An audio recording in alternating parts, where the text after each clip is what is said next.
Hello, Sci-fi Adventurers. This is Sonia here with the Sci-fi Adventures Channel, and I am back with more of my story time tracks. We are starting Chapter 7, which I have titled The Next Move is Daniel's. And I'm actually going to break up Chapter 7 into Part 1 and Part 2. And the reason for that is that I have this chapter on two different sources. So it's just a technical reason. So we are going to break it up. But I'm going to go ahead and do Part 1, and then I will be right back with Part 2 of Chapter 7. So here we go. TC was waiting for Spencer in front of the Time Bandits headquarters, just as they had planned. He stood a bit awkwardly, holding the toolbox in one hand and the lunchbox in the other, as Spencer came rushing out of the building with a frenzied, wild-eyed expression. "Hold up there, Spencer. Are you okay, my friend?" Gasping for air, Spencer managed to stammer out a reply. I'm not sure. I think so, TC, but I might have ruined our plan. I let it slip that we were here for Daniel." TC's expression grew sober as his keen eyes then surveyed the front of the building, and he put his finger up to his lips, signaling for silence. Without a word, TC then handed the lunchbox off to Spencer and waved for him to follow. Spencer followed after TC as stealthily as he could and held his breath as two large, broad-faced men noisily exited the dingy coffee shop across the street. Fortunately, the men showed no interest in TC and Spencer, but it wasn't until they were safely out of hearing range, about a block away from the Time Bandits headquarters, that TC finally spoke. "I think I got through to Daniel. At least I hope so. It's a mighty good thing, though, that we got to him when we did. He had not eaten anything substantial for at least 2 days, only bread and water." Spencer stopped in his tracks and stared at TC wide-eyed. "That must be all that Sophia has had to eat today, then." TC pointed to the lunchbox in Spencer's hand. "I gave Daniel enough food for both of them, along with a master key to their cells.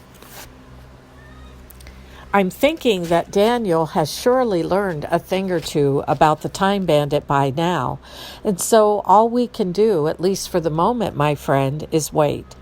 Thankfully, I did have enough time to properly introduce myself to Daniel and to let him know that the Time Bandit was keeping Sophia in the next cell. I also told him she has temporary amnesia and might not remember him. All we can do is hope Daniel has come to his senses about this dangerous crowd he has fallen in with." Spencer frowned again, looking even more worried and troubled than before. "I really hope Daniel has come to his senses too, but what bothers me is what Daniel did to Sophia in the first place. How can we trust him to do right by her now?" TC sighed heavily. "I'm mighty worried about that too, my friend. Unfortunately, at this moment, we have no way of really knowing how Daniel will deal with the Time Bandit, or if he will do right by Sophia." Spencer threw down his half-eaten sandwich in frustration and jumped up out of the passenger's seat. "I hate this waiting. What if Daniel has not come to his senses, TC? What do we do then?" TC regarded Spencer kindly. "I do have faith that he's come to his senses. I instructed Daniel to wait until nightfall before using the key to open their cells.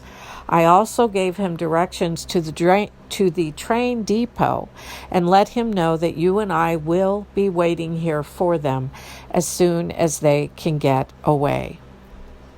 Meanwhile, and back at the Time Bandits headquarters, it was all Daniel could do to think about getting away. Keeping an anxious eye out for nightfall, Daniel shook his head regretfully and wondered how he was going to muster up the courage to face Sophia after what he had done.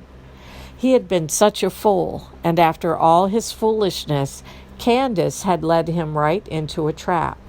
She had seemed so mysterious and exciting and so different from Sophia,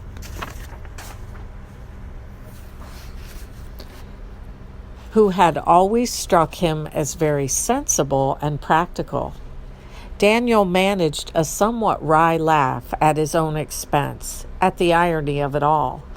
Almost immediately after breaking his engagement to Sophia, Candace had appeared seemingly out of nowhere, and standing at her side was the strangest person Daniel had ever laid eyes on, a person Candace only vaguely introduced as her guardian.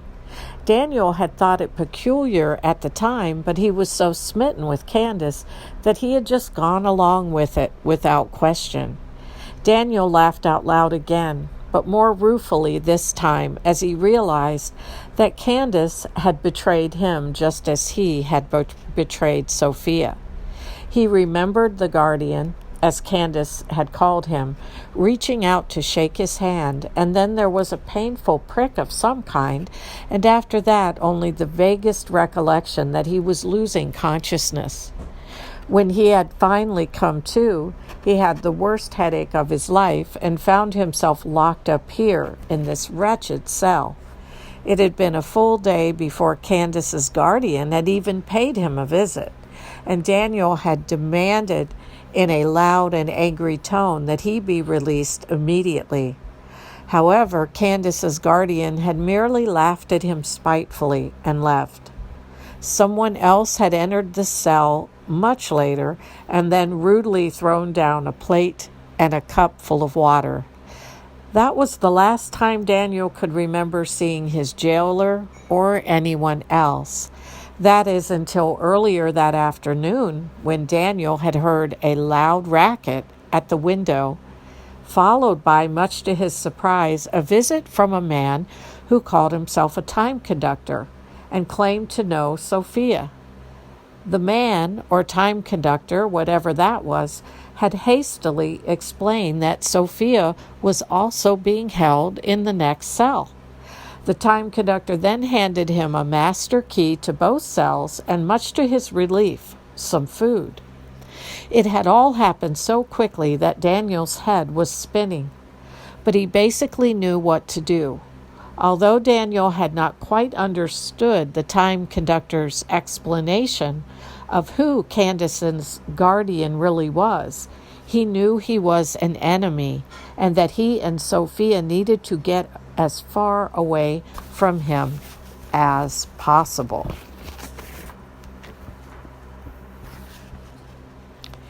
It had been only a moment or two after the time conductor made a hasty retreat that Candace's guardian had burst into his cell.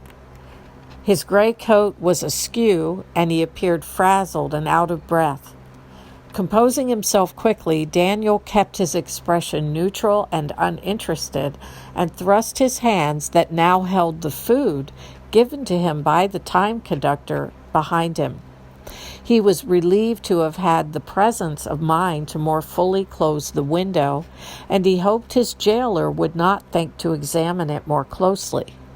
The time bandit narrowed his eyes as he slowly scanned every inch of the cell before speaking. What I mean to say is, the time bandit glanced at the window suspiciously, and Daniel held his breath.